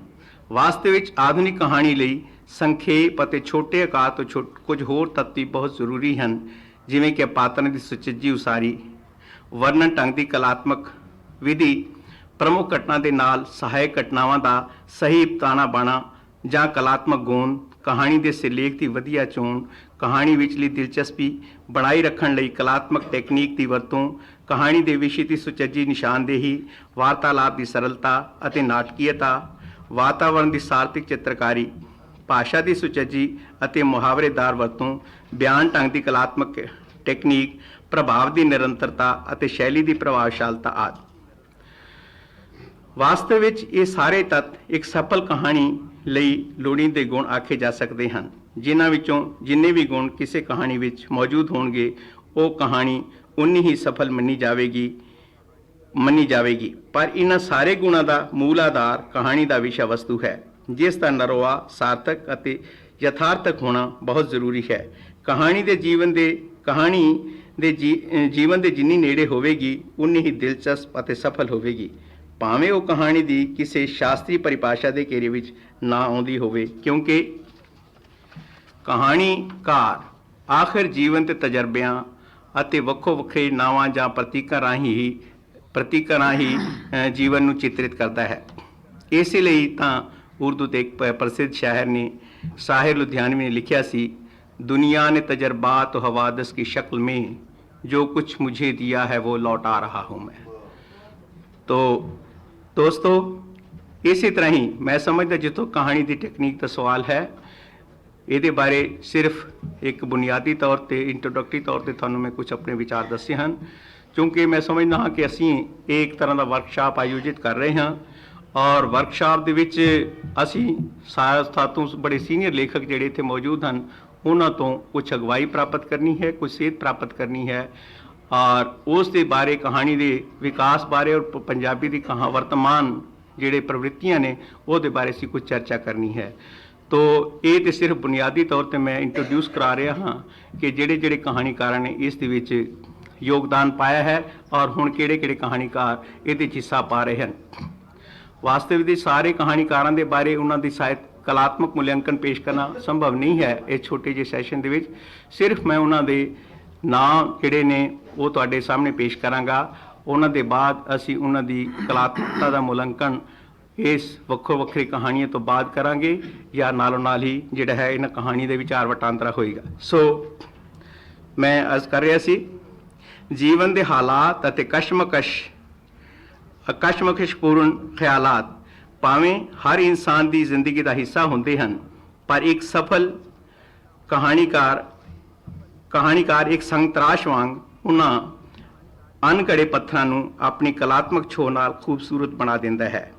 इस विचार नूं एक शायर किन्ने खूबसूरत अंदाज विच पेश करदे हैं, एक शायर ने किन्ने खूबसूरत अंदाज विच पेश करदे हैं कहा है, शायद इधर से कोई तेशा बदस्त गुजरे, मैं एक मुजस्समा हूँ पत्थर में सो रहा। तो जिंदगी दे विच साडीआं घटनावां जीवन दीआं जिहड़ियां हुंदे ने कदम कदम ते साडे सामने जिहड़े हालात व हादसात पेश आउंदे ने ਉਹ एक तरह अनघड़े पत्थरां वांग ही हुंदे ने। हर एक आदमी उन्हां नाल दो चार हुंदा है, लेकिन हकीकत दे विच ਉਹਨਾਂ ਸਾਰਿਆਂ ਨੂੰ ਕਲਾਤਮਕ ਰੂਪ ਪੇਸ਼ ਕਰਨ ਦੀ ਸਮਰੱਥਾ ਕਿਸੇ ਵਿੱਚ ਨਹੀਂ ਹੁੰਦੀ। ਉਹ ਸਿਰਫ ਤੁਹਾਡੇ ਵਰਗੇ ਕਲਾਕਾਰਾਂ ਕੋਲ ਜਾਂ ਕਹਾਣੀਕਾਰਾਂ ਕੋਲ ਹੁੰਦੀ ਹੈ, ਜਿਹੜੇ ਕਿ ਆਪਣੀ ਕਲਾਤਮਕਤਾ ਦੀ ਆਪਣੀ ਨਿਪੁੰਨਤਾ ਦੇ ਨਾਲ ਉਸ ਨੂੰ ਇੱਕ ਖੂਬਸੂਰਤ ਰੰਗ ਵਿੱਚ ਪੇਸ਼ ਕਰ ਦਿੰਦੇ ਹਨ। ਤਾਂ ਇਸ ਵਾਸਤੇ ਇਸੇ ਤਰ੍ਹਾਂ ਅਸੀਂ ਵੇਖਦੇ ਹਾਂ ਕਿ ਕਿਸੇ ਵੀ ਕਹਾਣੀਕਾਰ ਦੀ ਸਫਲਤਾ ਉਸ ਦੀ ਪ੍ਰਤਿਭਾ ਕਲਾ ਪ੍ਰਵੀਣਤਾ ਉੱਤੇ ਨਿਰਭਰ ਕਰਦੀ ਹੈ, ਭਾਵੇਂ ਇਹ ਗੁਣ ਕਈ ਕਹਾਣੀਕਾਰਾਂ ਵਿੱਚ ਜਮਾਂਦਰੂਹੀ ਹੋਣ। ਸੋ ਇਹ ਤਾਂ ਸੀ ਕਹਾਣੀ ਲਈ ਕਥਾ ਸ਼ਿਲਪ ਸੰਬੰਧੀ ਲੋੜੀਂਦੇ ਗੁਣਾਂ ਦੀ ਗੱਲ, ਪਰ ਇਹਨਾਂ ਗੁਣਾਂ ਦੀ ਪ੍ਰਾਪਤੀ ਲਈ ਪੰਜਾਬੀ ਕਹਾਣੀਕਾਰ ਕਿੰਨੇ ਕੁ ਯਤਨਸ਼ੀਲ ਰਹੇ ਹਨ ਅਤੇ ਉਹਨਾਂ ਕਹਾਣੀ ਕਲਾ ਦੇ ਖੇਤਰ ਵਿੱਚ ਕਿੰਨੀ ਘਾਲਣਾ ਘਾਲੀ ਹੈ, ਇਸ ਦਾ ਲੇਖਾ ਜੋਖਾ ਕੀਤੇ ਬਿਨਾਂ ਸਾਡੀ ਗੱਲ ਅਧੂਰੀ ਰਹਿ ਜਾਣ ਦਾ ਖਦਸ਼ਾ ਹੈ। ਇਸ ਲਈ ਇਸ ਗੱਲ ਦਾ ਸਹੀ ਅਨੁਮਾਨ ਲਾਉਣ ਹਿੱਤ ਸਾਡੇ ਲਈ ਪੰਜਾਬੀ ਦੇ ਕਹਾਣੀ ਸਾਹਿਤ ਅਤੇ ਇਸ ਦੇ ਵਿਕਾਸ ਉੱਤੇ ਪੰਛੀ ਝਾਤ ਮਾਰਨਾ ਜ਼ਰੂਰੀ ਹੋਵੇਗਾ। ਜਿਵੇਂ ਕਿ ਪਹਿਲਾਂ ਦੱਸਿਆ ਜਾ ਚੁੱਕਾ ਹੈ, ਪੰਜਾਬੀ ਦੀ ਨਿੱਕੀ ਕਹਾਣੀ ਵੀ ਵਿਦੇਸ਼ ਦੀਆਂ ਦੂਜੀਆਂ ਭਾਸ਼ਾਵਾਂ ਦੇ ਕਹਾਣੀ ਸਾਹਿਤ ਵਾਂਗ ਹੀ 20ਵੀਂ ਸਦੀ ਦੀ ਉਪਜ ਹੈ। ਇਸ ਵਿੱਚ ਸੰਦੇਹ ਨਹੀਂ ਕਿ ਆਧੁਨਿਕ ਪੰਜਾਬੀ ਗਲਪ ਸਾਹਿਤ ਤੋਂ ਪਹਿਲਾਂ ਪੰਜਾਬੀਆਂ ਦਾ ਮਨ ਪਰਚਾਵਾ ਕਰਨ ਵਿੱਚ ਪੰਜਾਬੀ ਕਿੱਸਿਆਂ ਦੇ ਕਵੀਸ਼ਰਾਂ ਦੀਆਂ ਲੰਮੀਆਂ ਕਵਿਤਾਵਾਂ ਨੇ ਸ਼ਾਨਦਾਰ ਰੋਲ ਅਦਾ ਕੀਤਾ। ਇਹ ਕਿਸੇ ਪੰਜਾਬੀ ਕਵਿਤਾ ਵਿੱਚ ਅਤੇ ਆਮ ਤੌਰ ਤੇ ਫਾਰਸੀ ਲਿਪੀ ਵਿੱਚ ਲਿਖੇ ਹੁੰਦੇ ਸਨ। ਪੰਜਾਬੀ ਕਵਿਤਾ ਨੂੰ ਛੱਡ ਕੇ ਨਸਰ ਦੇ ਰੂਪ ਵਿੱਚ ਪੰਜਾਬੀ ਕਥਾ ਸਾਹਿਤ ਦਾ ਆਰੰਭ 19ਵੀਂ ਸਦੀ ਦੇ ਪਿਛਲੇ ਹਿੱਸੇ ਵਿੱਚ ਈਸਾਈ ਮਿਸ਼ਨਰੀਆਂ ਵੱਲੋਂ ਗੁਰਮੁਖੀ ਲਿਪੀ ਵਿੱਚ ਪ੍ਰਕਾਸ਼ਿਤ ਹੋਣ ਵਾਲੇ ਛੋਟੇ-ਛੋਟੇ ਟਰੈਕਟਾਂ ਤੋਂ ਹੋਇਆ, ਜਿਹੜੇ ਕਿ ਈਸਾਈ ਧਰਮ ਦੇ ਪ੍ਰਚਾਰ ਹਿੱਤ ਛਾਪੇ ਜਾਂਦੇ ਸਨ ਅਤੇ ਜਿਨ੍ਹਾਂ ਵਿੱਚ ਅਕਸਰ ਧਾਰਮਿਕ ਕਹਾਣੀਆਂ ਹੀ ਸ਼ਾਮਿਲ ਕੀਤੀਆਂ ਜਾਂਦੀਆਂ ਸਨ। ਅਜਿਹੀਆਂ ਕਹਾਣੀਆਂ ਪਿੱਛੋਂ ਸੰਕਲਿਤ ਕਰਕੇ ਗਿਆਨ ਦੀਪਕਾ ਅਤੇ ਫੁਲਵਾੜੀ ਆਦਿ ਨਾਵਾਂ ਹੇਠ ਛਾਪੀਆਂ ਗਈਆਂ। ਇਸ ਪਰੰਪਰਾ ਵਿੱਚ ਅੱਗੇ ਚੱਲ ਕੇ ਭਾਈ ਵੀਰ ਸਿੰਘ ਨੇ ਵੀ ਧਾਰਮਿਕ ਪ੍ਰਚਾਰ ਦੇ ਉਦੇਸ਼ ਨਾਲ ਗੁਰੂ ਨਾਨਕ ਚਮਤਕਾਰ ਅਤੇ ਕਲਗੀਧਰ ਚਮਤਕਾਰ ਨਾਂ ਦੀਆਂ ਰਚਨਾਵਾਂ ਪ੍ਰਕਾਸ਼ਿਤ ਕਰਕੇ ਪੰਜਾਬੀ ਕਥਾ ਸਾਹਿਤ ਦੇ ਵਿਕਾਸ ਵਿੱਚ ਆਪਣਾ ਹਿੱਸਾ ਪਾਇਆ। ਪਰ ਪੰਜਾਬੀ ਕਹਾਣੀ ਨੂੰ ਪੱਛਮੀ ਢੰਗ ਅਨੁਸਾਰ ਸਭ ਤੋਂ ਪਹਿਲਾਂ ਭਾਈ ਮੋਹਨ ਸਿੰਘ ਬੈਦ ਅਤੇ ਪ੍ਰਸਿੱਧ ਸਫ਼ਰਨਾਮਾ ਲੇਖਕ ਸਰਦਾਰ ਲਾਲ ਸਿੰਘ ਕਮਲਾ ਅਕਾਲੀ ਨੇ ਲਿਖ ਕੇ ਪੰਜਾਬੀ ਪਾਠਕਾਂ ਲਈ ਪੇਸ਼ ਕੀਤਾ। ਸਰਦਾਰ ਲਾਲ ਸਿੰਘ ਕਮਲਾ ਅਕਾਲੀ ਵੱਲੋਂ ਲਿਖੀ ਗਈ ਸਰਬਲੋਹ ਦੀ ਵਹੁਟੀ ਪੰਜਾਬੀ ਦੀ ਪਹਿਲੀ ਮੌਲਿਕ ਕਹਾਣੀ ਮੰਨੀ ਜਾਂਦੀ ਹੈ। ਇਹਨਾਂ ਦੇ ਨਾਲ ਹੀ ਫਿਰ ਸਰਦਾਰ ਚਰਨ ਸਿੰਘ ਸ਼ਹੀਦ ਤੇ ਕੁਝ ਹੋਰ ਲੇਖਕਾਂ ਨੇ ਵੀ ਧਾਰਮਿਕ ਅਤੇ ਸਦਾਚਾਰਕ ਦ੍ਰਿਸ਼ਟੀਕੋਣ ਨਾਲ ਕੁਝ ਸੁਧਾਰਵਾਦੀ ਕਹਾਣੀਆਂ ਪ੍ਰਕਾਸ਼ਿਤ ਕੀਤੀਆਂ। ਫਿਰ ਕਿਸੇ ਪੰਜਾਬੀ ਕਹਾਣੀ ਪੱਛਮੀ ਸਾਹਿਤ ਦੇ ਪ੍ਰਭਾਵ ਅਧੀਨ ਭਾਰਤ ਦੀਆਂ ਕੁਝ ਹੋਰ ਵਿਕਸਿਤ ਭਾਸ਼ਾਵਾਂ ਦੇ ਨਾਲ-ਨਾਲ ਵਿਕਾਸ ਦੇ ਰਾਹ ਤੇ ਪੁਲਾਂਘ ਪੁੱਟਣ ਲੱਗੀ। ਦੇਸ਼ ਦੀ ਆਜ਼ਾਦੀ ਲਈ ਕੀਤੇ ਜਾ ਰਹੇ ਘੋਲ ਦੇ ਇਸ ਦੌਰ ਵਿੱਚ ਪ੍ਰਸਿੱਧ ਸੁਤੰਤਰਤਾ ਸੰਗਰਾਮੀ ਗਿਆਨੀ ਗੁਰਮੁਖ ਸਿੰਘ ਮੁਸਾਫਰ ਅਤੇ ਗਿਆਨੀ ਹੀਰਤ ਸਿੰਘ ਦਰ ਦੇ ਇਹਨਾਂ ਦਿਨਾਂ ਵਿੱਚ ਕਹਾਣੀ ਦੇ ਵਿਕਾਸ ਵਿੱਚ ਵਿਸ਼ੇਸ਼ ਹਿੱਸਾ ਪਾਇਆ। ਇਹਨਾਂ ਦੇ ਨਾਲ ਹੀ ਸਰਦਾਰ ਨਾਨਕ ਸਿੰਘ, ਸਰਦਾਰ ਗੁਰਬਖਸ਼ ਸਿੰਘ ਪ੍ਰੀਤਲੜੀ, ਪ੍ਰਿੰਸੀਪਲ ਸੰਤ ਸਿੰਘ ਸੇਖੋਂ, ਸਰਦਾਰ ਕਰਤਾਰ ਸਿੰਘ ਦੁੱਗਲ, ਪ੍ਰਿੰਸੀਪਲ ਸੁਜਾਨ ਸਿੰਘ, ਸ਼੍ਰੀਮਤੀ ਅੰਮ੍ਰਿਤਾ ਪ੍ਰੀਤਮ, ਪ੍ਰੋਫੈਸਰ ਮੋਹਨ ਸਿੰਘ ਅਤੇ ਸ੍ਰੀ ਦੇਵੇਂਦਰ ਸਤਿਆਰਥੀ ਵਰਗੇ ਮਹਾਨ ਲੇਖਕਾਂ ਨੇ ਪੰਜਾਬੀ ਕਹਾਣੀ ਦੇ ਸਾਹਿਤ ਭੰਡਾਰ ਨੂੰ ਆਪਣੀਆਂ ਰਚਨਾਵਾਂ ਨਾਲ ਮਾਲਾਮਾਲ ਕਰ ਦਿੱਤਾ। ਪੰਜਾਬੀ ਕਹਾਣੀ ਸਾਹਿਤ ਦੇ ਇਹਨਾਂ ਮਹਾਨ ਉਸਰਈਆਂ ਦੇ ਯੋਗਦਾਨ ਸਦਕਾ ਹੀ ਪੰਜਾਬੀ ਕਹਾਣੀ ਭਾਰਤ ਦੀ ਹੀ ਨਹੀਂ ਬਲਕਿ ਵਿਸ਼ਵ ਦੇ ਕਹਾਣੀ ਸਾਹਿਤ ਦੀ ਬਰਾਬਰੀ ਕਰਨ ਦੇ ਯੋਗ ਹੋ ਸਕੀ। ਇਹਨਾਂ ਵਿੱਚੋਂ ਸਰਦਾਰ ਗੁਰਬਖਸ਼ ਸਿੰਘ ਪ੍ਰੀਤਲੜੀ ਇੱਕ ਪ੍ਰਮੁੱਖ ਵਾਰਤਾਕਾਰ ਹੋਣ ਦੇ ਨਾਲ-ਨਾਲ ਇੱਕ ਪ੍ਰਸਿੱਧ ਕਹਾਣੀਕਾਰ ਦੇ ਤੌਰ ਤੇ ਵੀ ਜਾਣੇ ਜਾਂਦੇ ਹਨ। ਇਹਨਾਂ ਦੀਆਂ ਕਹਾਣੀਆਂ ਦਾ ਮੁੱਖ ਵਿਸ਼ਾ ਪਿਆਰ ਦਾ ਸੁਤੰਤਰ ਸੰਕਲਪ। ਪ੍ਰਿੰਸੀਪਲ ਸੰਤ ਸਿੰਘ ਸੇਖੋਂ ਨੂੰ ਕਲਾਤਮਕ ਕਹਾਣੀ ਦੇ ਮੋਢੀ ਮੰਨੇ ਜਾਂਦੇ ਹਨ। ਇਹਨਾਂ ਦੀਆਂ ਕਹਾਣੀਆਂ ਦਾ ਮੁੱਖ ਸਵਰ ਸਮਾਜਵਾਦੀ ਤੇ ਯਥਾਰਥਵਾਦੀ ਚੇਤਨਤਾ ਰਿਹਾ ਹੈ। ਸਰਦਾਰ ਨਾਨਕ ਸਿੰਘ ਦੀਆਂ ਕਹਾਣੀਆਂ ਸਮਾਜ ਸੁਧਾਰ ਅਤੇ ਆਦਰਸ਼ਵਾਦ ਦੀ ਝਾਕੀ ਪ੍ਰਸਤੁਤ ਕਰਦੀਆਂ ਹਨ। ਇਸੇ ਤਰ੍ਹਾਂ ਸਰਦਾਰ ਕਰਤਾਰ ਸਿੰਘ ਦੁੱਗਲ ਆਧੁਨਿਕ ਯੁੱਗ ਦੇ ਸਿਰਮੌਰ ਕਹਾਣੀਕਾਰ ਮੰਨੇ ਜਾਂਦੇ ਹਨ। ਇਹਨਾਂ ਦੀਆਂ ਕਹਾਣੀਆਂ ਗਿਣਾਤਮਕ ਅਤੇ ਗੁਣਾਤਮਕ ਦੋਨਾਂ ਦ੍ਰਿਸ਼ਟੀਆਂ ਤੋਂ ਮਹੱਤਵਪੂਰਨ ਮੰਨੀਆਂ ਜਾਂਦੀਆਂ ਹਨ। ਮਨੋ ਆਲੋਚਨਾਤਮਕ ਦ੍ਰਿਸ਼ਟੀਕੋਣ ਤੋਂ ਵੇਖਿਆ ਜਾਵੇ ਤਾਂ ਇਹ ਵਧੇਰੇ ਕਰਕੇ ਫਰਾਇਡੀਅਨ ਸਿਧਾਂਤ ਨਾਲ ਜੁੜੇ ਹੋਏ ਹਨ, ਪਰ ਇਸ ਦੇ ਬਾਵਜੂਦ ਇਹ ਪ੍ਰਗਤੀਸ਼ੀਲ ਲੇਖਕਾਂ ਨਾਲ ਵੀ ਜੁੜੇ ਰਹੇ ਹਨ। ਇਹਨਾਂ ਦੀਆਂ ਕਹਾਣੀਆਂ ਵਿਚਲਾ ਮਨੋਵਿਗਿਆਨਕ ਵਿਸ਼ਲੇਸ਼ਣ ਅਤਿਅੰਤ ਕਲਾਤਮਕ ਹੁੰਦਾ ਹੈ। ਭਾਸ਼ਾ ਦਾ ਤਾਂ ਇਹਨਾਂ ਨੂੰ ਉਸਤਾਦ ਮੰਨਿਆ ਜਾਂਦਾ ਹੈ। ਸ਼੍ਰੀਮਤੀ ਅੰਮ੍ਰਿਤਾ ਪ੍ਰੀਤਮ ਦੀਆਂ ਕਹਾਣੀਆਂ ਦੀ ਭਾਸ਼ਾ ਕਾਵਮਈ ਅਤੇ ਵਿਚਾਰਧਾਰਾ ਸਮਾਜਿਕ ਚੇਤਨਤਾ ਨਾਲ ਜੁੜੀ ਹੁੰਦੀ ਹੈ। ਸਰਦਾਰ ਸੁਜਾਨ ਸਿੰਘ ਦੀਆਂ ਕਹਾਣੀ ਦਾ ਵਿਸ਼ਾ ਪਹਿਲਾਂ ਸੁਧਾਰਵਾਦੀ ਅਤੇ ਪਿੱਛੋਂ ਪ੍ਰਗਤੀਵਾਦੀ ਹੋ ਗਿਆ ਸੀ। ਇਹ ਅਗਾਂਹਵਧੂ ਲੇਖਕਾਂ ਵਿੱਚੋਂ ਇੱਕ ਪ੍ਰਤਿਨਿਧ ਕਹਾਣੀਕਾਰ ਮੰਨੇ ਜਾਂਦੇ ਹਨ। ਪ੍ਰੋਫੈਸਰ ਮੋਹਨ ਸਿੰਘ ਨੇ ਪ੍ਰਮੁੱਖ ਤੌਰ ਤੇ ਕਵੀ ਹੋਣ ਦੇ ਬਾਵਜੂਦ ਆਪਣੀ ਇੱਕੋ ਇੱਕ ਕਹਾਣੀ ਸੰਗ੍ਰਹਿ ਨਿੱਕੀ ਨਿੱਕੀ ਵਾਸ਼ਨਾ ਕਾਰਨ ਕਹਾਣੀਆਂ ਦੀ ਮੂਲੀ ਕਤਾਰ ਵਿੱਚ ਗਿਣੇ ਜਾਂਦੇ ਹਨ। ਸ੍ਰੀ ਦੇਵੇਂਦਰ ਸਤਿਆਰਥੀ ਦੀਆਂ ਕਹਾਣੀਆਂ ਦਾ ਕਨਵੈਸ ਦੂਜੇ ਕਹਾਣੀਕਾਰਾਂ ਨਾਲੋਂ ਵਧੇਰੇ ਵਿਸਤ੍ਰਿਤ ਹੁੰਦਾ ਹੈ। ਉਹਨਾਂ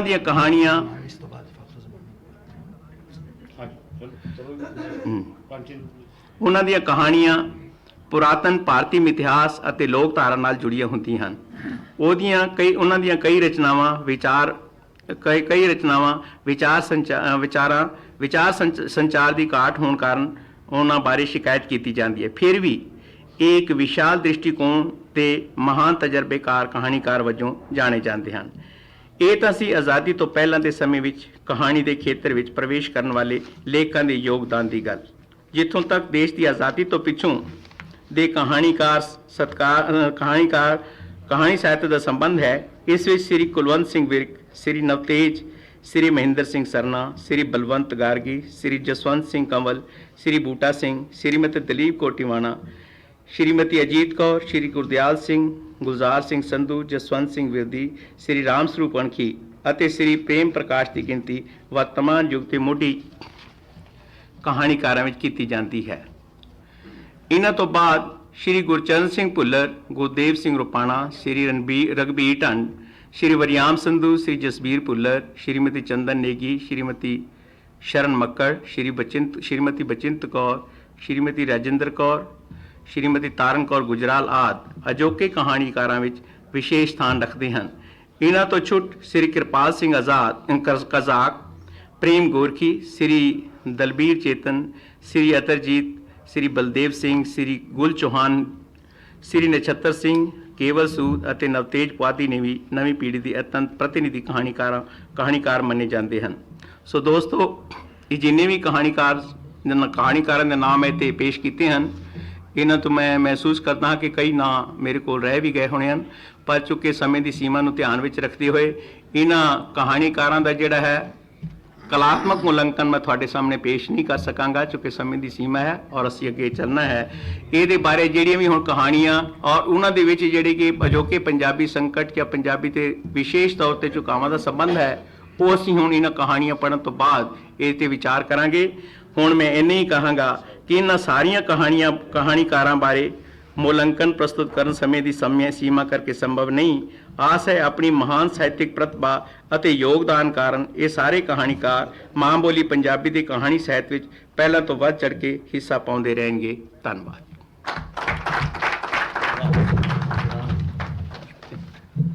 धन्यवाद आनंद साहब। जैसा कि इन्होंने जिक्र किया है, इस वक्त कई देशों के लेखक हिंदुस्तान से मौजूद हैं, ख़ास तौर से दिल्ली से। साढ़े वास्ते बड़ी खुशकिस्मती की गल है कि पाकिस्तान और हिंदुस्तान के मशहूर लेखक फ़ख्र जमा इस वक्त साढ़े विच मौजूद हैं। इन्हां दी 15 किताबां छपियां हैं जो पंजाबी, उर्दू और अंग्रेज़ी विच है। कुछ किताबां विदेशी भाषा से अनुवाद भी हो चुकी हैं। 6 किताबां इन्हां दियां पाकिस्तान के मिलिटरी रूल के टाइम ते बैन हो गई सी और वो अज भी बैन है। मैं इन्हां अगे बेनती करांगा कि ये पाकिस्तान से पंजाबी कहानी के विकास से सानू कुछ थोड़ा बहुत दसन। श्री फ़ख्र जमा जी सदर साहब, मेरे को उन्नी तफसील नाल ते गल नहीं होंदी जिस तरह ओम प्रकाश साहब ने की, क्योंकि मेरे वास्ते ना गिनने और क्रोनोलॉजी सारी जी वो बड़ी औखी गल है। और मैं वैसे कोई उस तरह का सिक्काबंद आलोचक या नकाद भी नहीं, बरल मैं मुख्तसर 2-3 ट्रेंड्स के हवाले नाल जरूर गल करांगा। असल पाकिस्तान दे विच जिन्नी कोई कहानी लिखी जा रही है, एक तो है कि तुहानूं पता है कि पंजाबी उत्थे कोई ज़्यादा लिखी भी नहीं जाती, क्योंकि उर्दू का इन्ना गलबा है साडे मुल्क च, लेकिन उसके बावजूद जिन्नी क लिखी जा रही है वो कहानी मैं समझना कि बहुत अच्छी लिखी जा रही है और क्वालिटी वाइज बहुत खूबसूरत है। बंटवारे दे मगरों जड़ियाँ कहानियाँ लिखियां गई वो एक तो वो ट्रेंड सी कि जड़ा एक जिन्हों पंजाबी तुसी शायद हेरवा कहते हो, नॉस्टैल्जिया दियां कहानियां सन कि दुखांत जड़ा वापरिया पार्टीशन दा, बंटवारे दा, ਉਹਦੇ ਬਾਅਦ तकरीबन 10 साल तक 47 तो लैके 57 तक ਉਹਦੇ बारे ही कहानियां लिखियां जांदियां रहियां। ਉਹਦੇ 'ਚ एक खास दर्द सी, एक दुख सी, एक विछड़न का एहसास, और वो टैक्नीक के हवाले दे नाल बहुत सीधियां कहानियां सन। और बुनियादी तौर पर जिहड़ी एक उर्दू कहानी की रवायत चली आ रही सी, मंटो तू, राजिंदर सिंह बेदी तू, कृष्ण चंद्र तू, अहमद नदीम कासमी तू, उन्होंने ही अगे वधाने की कोशिश की गई। ਉਹਦੇ बाद फिर 1958 ਦੇ ਵਿੱਚ ਇੱਕ ਨਵਾਂ ट्रेंड पाकिस्तान ਵਿੱਚ आया कि ਜਦੋਂ ਉੱਥੇ ਦਾ ਜਿਹੜਾ ਜਮਹੂਰੀ ਨਿਜ਼ਾਮ ਹੈ ਸੀ ਉਹਨੂੰ ਮਿਲਟਰੀ ਨੇ ख़त्म करके एक जरनैल अयूब खान के नाम का उन्हें टेक ओवर कर लिया। चुनाचे 1958 तो लैके 67 तक, बल्कि 69 तक का जोड़ा पीरीयड है वो चूँकि साढ़े पहले मार्शल लॉ, फिर नवा आइन, बहुत सारे चीज़ां हुई,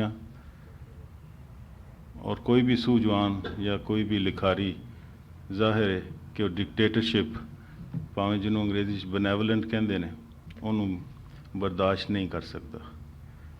और कुछ लोगों ने प्रोटेस्ट लिटरेचर लिखा, एहतजाज दा अदब। उसके बाद तुहानूं पता फिर तब्दीली आई और अयूब खान एक होर डिक्टेटर याह्या खान, जनरल याह्या खान को इक़्तिदार दे गए। फिर एक होर दुखांत आया कि साढ़े मुल्क का एक 56% हिस्सा जिन्हों असी मशरकी पाकिस्तान कहते सा वो बांग्लादेश बन गया। यह जाहिर है साढ़े वास्ते एक बहुत बड़ी ट्रैजेडी सी। वक्ती तौर पर 1971 तो बाद 1 साल वो बारे लिखा गया। ਫਿਰ ਇੱਕ ਪੀਰੀਅਡ ਸੀ ਜਿਹੜਾ ਜ਼ੁਲਫਕਾਰ ਅਲੀ ਭੁੱਟੋ ਦਾ ਪੀਰੀਅਡ ਸੀ, ਇੱਕ ਡੈਮੋਕ੍ਰੇਸੀ ਦਾ ਪੀਰੀਅਡ ਹੈ ਸੀ।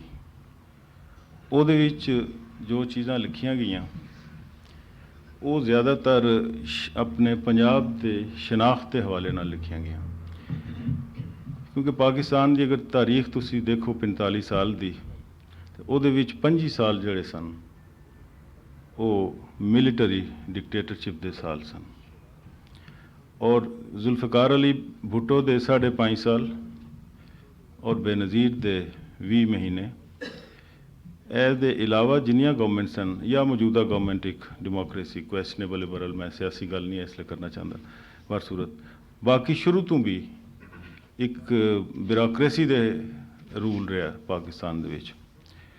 ਚਨਾਂਚੇ ਭੁੱਟੋ ਦੇ ਜ਼ਮਾਨੇ ਵਿੱਚ ਇੱਕ ਪਹਿਲੀ ਦਫਾ ਆਪਣੀ ਪੰਜਾਬੀ ਹੋਣ ਦੇ ਨਾਤੇ ਸ਼ਨਾਖਤ ਦੀ ਗੱਲ ਕੀਤੀ ਗਈ,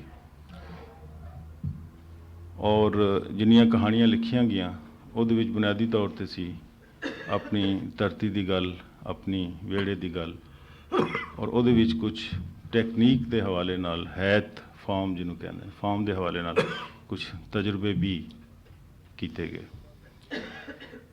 ਉਹਦੇ ਬਾਅਦ ਇੱਕ ਹੋਰ ਅਲਮੀਆ ਟ੍ਰੈਜੇਡੀ ਹੋਈ ਕਿ ਜ਼ੁਲਫਕਾਰ ਅਲੀ ਭੁੱਟੋ ਨੂੰ ਫਾਂਸੀ ਦੇ ਦਿੱਤੀ ਗਈ।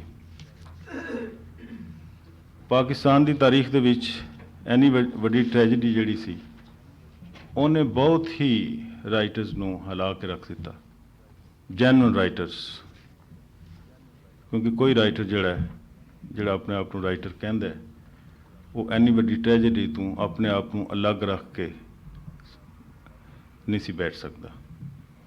ਚਨਾਂਚੇ ਪੰਜਾਬੀ ਵਿੱਚ ਵੀ ਖਾਸ ਕਰ, ਔਰ ਦੂਸਰੀਆਂ ਜਿਹੜੀਆਂ ਜ਼ੁਬਾਨਾਂ ਹੈ ਨੇ ਸਾਡੀਆਂ, ਜਿਹਨੂੰ ਇੱਥੇ ਮੈਨੂੰ ਹੈਰਾਨੀ ਹੋਈ ਕਿ ਦੋਸਤ ਰੀਜਨਲ ਜ਼ੁਬਾਨਾਂ ਕਹਿੰਦੇ ਨੇ, ਅਸੀਂ ਕਮ ਅਜ਼ ਕਮ ਪਾਕਿਸਤਾਨ ਦੇ ਵਿੱਚ ਅਸੀਂ ਲੋਕ ਜਿਹੜੇ ਹੈ ਵਾਂ, ਅਸੀਂ ਪਾਕਿਸਤਾਨ ਦੀ ਕਿਸੇ ਸੂਬੇ ਦੀ ਬੋਲਣ ਵਾਲੀ ਜ਼ੁਬਾਨ ਦੇ ਵਾਸਤੇ ਰੀਜਨਲ ਦਾ ਲਫ਼ਜ਼ ਇਸਤੇਮਾਲ ਨਹੀਂ ਕਰਦੇ।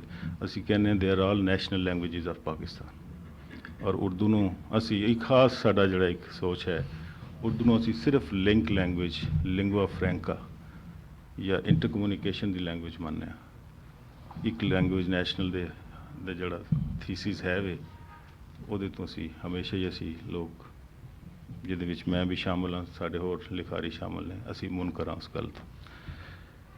ਬਰਸੂਰਤ ਕਹਾਣੀਆਂ ਲਿਖੀਆਂ ਗਈਆਂ, ਭੁੱਟੋ ਦੇ ਬਾਰੇ ਲਿਖੀਆਂ ਗਈਆਂ, ਔਰ ਉਸ ਟ੍ਰੈਜੇਡੀ ਦੇ ਬਾਰੇ ਲਿਖੀਆਂ ਗਈਆਂ। ਫਿਰ ਉਹਦੇ ਬਾਅਦ ਤੁਹਾਨੂੰ ਪਤਾ ਹੈ ਕਿ 77 ਤੋਂ ਲੈ ਕੇ ਤੇ 87 ਤੱਕ ਦੇ ਜਿਹੜੇ ਅਜ਼ੀਅਤ ਦੇ 10 ਸਾਲ ਨੇ, ਮਿਲੀਟਰਿਜ਼ਮ ਦੇ, ਮੁਲਾਇਜ਼ਮ ਦੇ, ਬੁਨਿਆਦ ਪ੍ਰਸਤੀ ਦੇ, ਫੈਸ਼ਿਜ਼ਮ ਦੇ, ਜਨਰਲ ਜ਼ਿਆਉਲ ਹਕ ਦੇ ਨਾਂ ਦੇ ਜੋ ਉਸ ਮੁਲਕ ਦੇ ਨਾਲ ਕੀਤਾ ਗਿਆ, ਔਰ ਜਿਸ ਤਰੀਕੇ ਦੇ ਨਾਲ ਲੋਕਾਂ ਦੇ ਜ਼ੁਲਮ ਹੋਇਆ ਕਿ 3 ਲੱਖ ਆਦਮੀ ਜੇਲ੍ਹ ਵਿੱਚ ਗਏ, 11,000 ਆਦਮੀਆਂ ਨੂੰ ਕੋੜੇ ਪਏ, ਜਿਹਦੇ ਵਿੱਚ ਰਾਈਟਰਸ, ਜਰਨਲਿਸਟ ਵੀ ਸ਼ਾਮਲ ਸਨ, ਔਰ ਬਹੁਤ ਸਾਰੇ ਲੋਕ ਫਾਂਸੀ ਚੜ੍ਹੇ। ਇਹ ਇੱਕ ਬਹੁਤ ਵੱਡੀ ਕਹਾਣੀ ਹੈ। ਉਹਦੇ ਵਿੱਚ ਬਹੁਤ ਹੀ ਪੋਟੈਂਟ ਲਿਟਰੇਚਰ ਵੱਧ ਕੇ ਆਇਆ, ਜਿਹੜਾ ਕਿ ਦੁਨੀਆ ਦੇ ਵਿੱਚ ਜਿੱਥੇ ਜਿੱਥੇ ਫੈਸ਼ਿਜ਼ਮ ਹੈ ਸੀ, ਉਹਦੇ ਜਿਹੜਾ ਇੱਕ ਅੰਡਰਵਰਲਡ ਲਿਟਰੇਚਰ ਚੱਲਦਾ ਹੈ ਉਸ ਹਵਾਲੇ ਦੇ ਨਾਲ, ਕਿਉਂਕਿ ਪਬਲਿਸ਼ਰ ਚੀਜ਼ਾਂ ਛਾਪਦਾ ਨਹੀਂ ਸੀ, ਇਸ ਵਾਸਤੇ ਉਹ ਅੰਡਰਗਰਾਊਂਡ ਲਿਟਰੇਚਰ ਦੇ ਤੌਰ ਦੇ ਉੱਤੇ ਚੀਜ਼ਾਂ ਛਪਦੀਆਂ ਰਹੀਆਂ, ਦੋ ਛੋਟੀਆਂ ਕਿਤਾਬਾਂ ਜਾਂ ਇਸ ਕਿਸਮ ਦੀਆਂ। ਉਸ ਜ਼ਮਾਨੇ ਵਿੱਚ ਕਿਤਾਬਾਂ ਬੈਨ ਵੀ ਹੋਈਆਂ, ਇਹਨਾਂ ਜਿਕਨ ਫਰਮਾਇਆ ਕਿ ਮੇਰੀਆਂ ਆਪਣੀਆਂ ਕਿਤਾਬਾਂ 6 ਬੈਨ ਹੋਈਆਂ, ਉਹ ਅਜੇ ਤੱਕ ਵੀ ਬੈਨ ਨੇ। ਇਹਦੇ ਬਾਵਜੂਦ ਕਿ ਗਵਰਨਮੈਂਟ ਇੱਕ ਬੇਨਜ਼ੀਰ ਦੀ ਵੀ ਆਈ, ਉਸ ਗਵਰਨਮੈਂਟ ਮੈਂ ਆਪੇ ਵੀ ਮੈਂਬਰ ਪਾਰਲੀਮੈਂਟ ਵੀ ਰਹਿ ਚੁੱਕਾ, ਲੇਕਿਨ ਕਿਤਾਬਾਂ ਇਸ ਵਾਸਤੇ ਬੈਨ ਹੋਈਆਂ ਕਿ ਉਹਦਾ ਮੁਕੱਦਮਾ ਇਹ ਵੀ ਹਾਈ ਕੋਰਟ ਦੇ ਵਿੱਚ ਹੈ, ਔਰ ਨੈਚੁਰਲੀ ਜਿਸ ਲਈ ਇੱਕ ਚੀਜ਼ ਸਬ ਜੂਡਿਸ ਹੋਵੇ ਤੇ ਉਹਦੇ ਉੱਤੇ ਕੋਈ ਵੀ ਕੁਝ ਨਹੀਂ ਕਰ ਸਕਦਾ। ਵੈਸੇ ਮੈਂ ਸਮਝਦਾ ਕਿ ਕਿਤਾਬਾਂ ਬੈਨ ਹੋਣ ਦਾ ਇੱਕ ਫਾਇਦਾ ਵੀ ਹੁੰਦਾ ਹੈ ਕਿ ਤੁਸੀਂ ਤੁਹਾਡੀ ਸ਼ੋਹਰਤ ਤੁਹਾਨੂੰ ਜ਼ਿਆਦਾ ਮਿਲ ਜਾਂਦੀ ਹੈ। ਤੁਹਾਡੀਆਂ ਕਿਤਾਬਾਂ ਚੰਗੀਆਂ ਨਾ ਵੀ ਹੋਣ ਤੇ ਲੋਕੀ ਇਹ ਕਹਿੰਦੇ ਨੇ ਕਿ ਪਤਾ ਨਹੀਂ ਕਿਉਂ ਬੈਨ ਹੋਈ ਹੈ, ਜ਼ਰਾ ਪੜ੍ਹੀਏ ਤੇ ਸਹੀ ਉਹਦੇ 'ਚ ਅਸ਼ਲੀਲਤਾ ਹੈ, ਉਹਦੇ 'ਚ ਓਬਜੈਕਸ਼ਨੇਬਲ ਮਟੀਰੀਅਲ ਕੀ। ਵਾਰ ਸੂਰਤ ਉਹਦੇ ਬਾਅਦ ਦਾ ਜਿਹੜਾ ਪੀਰੀਅਡ ਹੈ ਪਿਛਲੇ 4-5 ਸਾਲ 88 ਦੇ ਇਲੈਕਸ਼ਨ ਤੋਂ ਬਾਅਦ ਹੁਣ ਤੱਕ ਸਾਡਾ ਸਮਾਜ ਇੱਕ ਨਵੇਂ ਪੋਲੀਟੀਕਲ ਕਲਚਰ ਤੋਂ ਗੁਜ਼ਰ ਰਿਹਾ ਹੈ।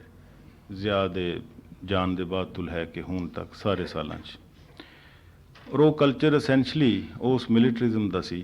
ਔਰ ਉਸ ਕਲਚਰ ਬਾਰੇ ਤੁਸੀਂ ਵੀ ਸੁਣਿਆ ਹੋਣਾ ਹੈ, ਅਸੀਂ ਲਫ਼ਜ਼ ਇਸਤੇਮਾਲ ਕਰਨੇ ਆ, the culture of Kalashnikov and drug. Kalashnikov and drug, ਕਿਉਂਕਿ ਡਰੱਗਸ ਜਦੋਂ ਅਫਗਾਨਿਸਤਾਨ ਤੇ ਰੂਸ ਨੇ ਕਬਜ਼ਾ ਕਰ ਲਿਆ, ਉਹਦੇ ਬਾਅਦ ਜਿੰਨੇ ਉੱਥੇ ਹੈਰੋਇਨ ਜਾਂ ਹੈਸ਼ ਜਾਂ ਇਸ ਕਿਸਮ ਦੀ ਹੈ ਚੀਜ਼ਾਂ ਹੈ ਸਨ ਡਰੱਗਸ, ਉਹਦਾ ਸਾਰਾ ਅੱਡਾ ਪਾਕਿਸਤਾਨ ਬਣ ਗਿਆ।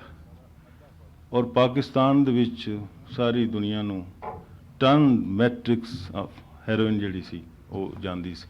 ਚੁਨਾਂਚੇ ਓਵਰਨਾਈਟ ਬਹੁਤ ਸਾਰੇ ਲੋਕ ਜਿਹੜੇ ਨੇ ਉਹਨਾਂ ਨੇ ਇਹ ਧੰਦਾ ਸ਼ੁਰੂ ਕੀਤਾ ਔਰ ਉਹ ਅਮੀਰ ਕਬੀਰ ਬਣ ਗਏ ਔਰ ਸੁਸਾਇਟੀ ਦੇ ਵਿੱਚ ਬਹੁਤ ਨਾਂ ਪੈਦਾ ਕਰ ਲਿਆ, ਇਕਤਦਾਰ ਤੇ ਵੀ ਕਬਜ਼ਾ ਕਰ ਰਿਹਾ, ਪਾਰਲੀਮੈਂਟ ਵਿੱਚ ਵੀ ਪਹੁੰਚ ਗਏ, ਅਪਰ ਹਾਊਸ ਵਿੱਚ ਵੀ ਪਹੁੰਚ ਗਏ।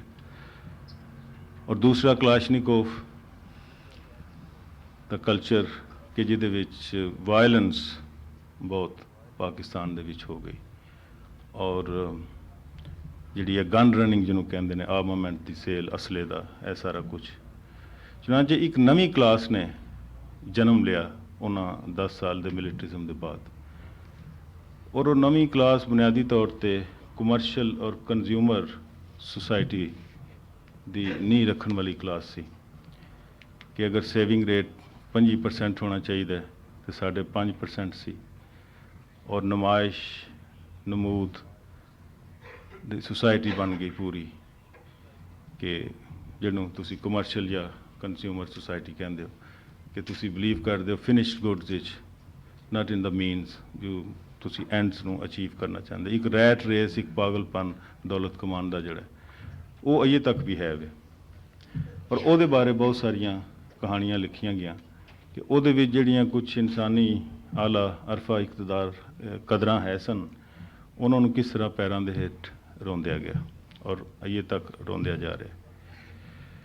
ਉਹਦੇ ਬਾਅਦ ਪਿਛਲੇ ਤਕਰੀਬਨ 1 ਸਾਲ ਤੋਂ ਉਸੇ ਕਲਚਰ ਦੇ ਅੱਗੇ ਵਧਿਆਂ ਸਾਡੇ ਮੁਲਕ ਦੇ ਵਿੱਚ ਵਾਇਲੈਂਸ, ਦਹਿਸ਼ਤਗਰਦੀ, ਟੈਰਰਿਜ਼ਮ ਬਹੁਤ ਸ਼ੁਰੂ ਹੋਈ, ਖਾਸ ਕਰ ਇੱਕ ਸੂਬੇ ਸਿੰਧ ਦੇ ਵਿੱਚ ਔਰ ਹੁਣ ਅਨਫੋਰਚੂਨੇਟਲੀ ਸਾਡੇ ਉਸ ਪੰਜਾਬ ਦੇ ਵਿੱਚ ਵੀ। ਕਿਉਂਕਿ ਸਾਡਾ ਪੰਜਾਬ ਜਿਹੜਾ ਹੈ ਉਹਦੇ ਵਿੱਚ ਕਦੀ ਵਾਇਲੈਂਸ ਨਹੀਂ ਸੀ ਹੋਈ। ਡਾਕੇ, ਚੋਰੀਆਂ, ਗੱਡੀਆਂ ਲੁੱਟੀਆਂ ਜਾਣੀਆਂ, ਗੈਂਗ ਰੇਪਸ, ਇਹ ਕਦੀ ਉਸ ਪੰਜਾਬ ਵਿੱਚ ਨਹੀਂ ਸੀ ਹੋਇਆ। ਔਰ ਅਸੀਂ ਕਹਿੰਦੇ ਸਾਂ ਕਿ ਅਸੀਂ ਸੂਫੀਆਂ ਦਾ ਵਿਰਸਾ, ਮੁਹੱਬਤ ਔਰ ਰਵਾਦਾਰੀ ਔਰ ਸ਼ਾਇਸਤੀ ਦਾ ਵਿਰਸਾ ਸਾਂਭ ਕੇ ਰੱਖਿਆ। ਲੇਕਿਨ ਹੁਣ ਦਿਨ ਦਿਹਾੜੇ ਕੋਈ ਦਿਨ ਨਹੀਂ ਗੁਜ਼ਰਦਾ ਕਿ ਜਿਸ ਦਿਨ ਪੰਜਾਬ ਵਿੱਚ ਕੋਈ ਗੱਡੀ ਰੋਕ ਕੇ ਲੁੱਟੀ ਨਹੀਂ ਜਾਂਦੀ, ਔਰਤਾਂ ਦੇ ਜ਼ੇਵਰ ਨਹੀਂ ਉਤਾਰੇ ਜਾਂਦੇ ਔਰ ਰੇਪਸ ਦੇ ਜਿਹੜਾ ਰੇਟ ਹੈ, ਇੰਸੀਡੈਂਟਸ, ਉਹ ਦਿਨ ਬ ਦਿਨ ਵੱਧ ਰਿਹਾ ਔਰ ਗੈਂਗ ਰੇਪਸ ਦੀ ਹੱਦ ਤੱਕ ਤੁਸੀਂ ਖਬਰਾਂ ਇੱਥੇ ਬਹੁਤ ਸਾਰੀਆਂ ਪੜ੍ਹਦੇ ਹੋਗੇ। ਫਿਰ ਉਹਦੇ 'ਚ ਕੁਛ ਇਸ ਕਿਸਮ ਦੇ ਲਾਜ਼ ਆਏ ਕਿ ਜਿਨ੍ਹਾਂ ਪੂਰੀ ਸੁਸਾਇਟੀ ਨੂੰ ਕਲੋਜ਼ ਸੁਸਾਇਟੀ ਬਣਾ ਕੇ ਰੱਖ ਦਿੱਤਾ, ਫੰਡਾਮੈਂਟਲਿਸਟ, ਰੈਟਰੋਗ੍ਰੈਸ਼ਨ, ਔਰ ਖਾਸ ਕਰ ਉਹਨਾਂ ਦੀ ਜ਼ਦ ਜਿਹੜੀ ਸੀ ਉਹ ਔਰਤਾਂ ਦੇ ਤਬਕੇ ਦੇ ਉੱਤੇ ਪਈ ਕਿ ਜੀ ਔਰਤ ਦੀ ਗਵਾਹੀ ਜਿਹੜੀ ਹੈ ਉਹ ਵੀ ਪੂਰੀ ਨਹੀਂ, ਕਿ 2 ਔਰਤਾਂ ਦੀ ਗਵਾਹੀ 1 ਮਰਦ ਦੇ ਬਰਾਬਰ ਹੁੰਦੀ। ਚੁਨਾਂਚੇ ਹਿਊਮਨ ਰਾਈਟਸ ਦੇ ਹਵਾਲੇ ਦੇ ਨਾਲ ਇਹਦੇ ਉੱਤੇ ਬਹੁਤ ਕੁਝ ਕੀਤਾ ਗਿਆ, ਸ਼ਰੀਅਤ ਬਿੱਲ, ਕੁਝ ਦੂਸਰੀਆਂ ਚੀਜ਼ਾਂ। ਚੁਨਾਂਚੇ ਅੱਜ ਕੱਲ੍ਹ ਜਿਹੜੀ ਕਹਾਣੀ ਲਿਖੀ ਜਾ ਰਹੀ ਹੈ ਉਹਦੇ ਟੌਪਿਕਸ ਜ਼ਿਆਦਾਤਰ ਜਿਹੜੇ ਨੇ ਉਹ ਇਸ ਹਵਾਲੇ ਦੇ ਨਾਲ ਲਿਖੀ ਜਾ ਰਹੀ ਹੈ, ਕਿਉਂਕਿ ਸਾਡੇ ਰਾਈਟਰ ਫੀਲ ਕਰਦੇ ਨੇ, ਜਿਨ੍ਹਾਂ ਵਿੱਚ ਮੈਂ ਵੀ ਸ਼ਾਮਲ ਹਾਂ, ਕਿ ਅਗਰ ਜਮਹੂਰੀਅਤ ਇਸ ਤਰ੍ਹਾਂ ਦੀ ਹੈ ਕਿ ਜਿਹਦੇ ਵਿੱਚ ਰਿਜ਼ਕੇ ਹਰਾਮ ਕਮਾਉਣ ਵਾਲਾ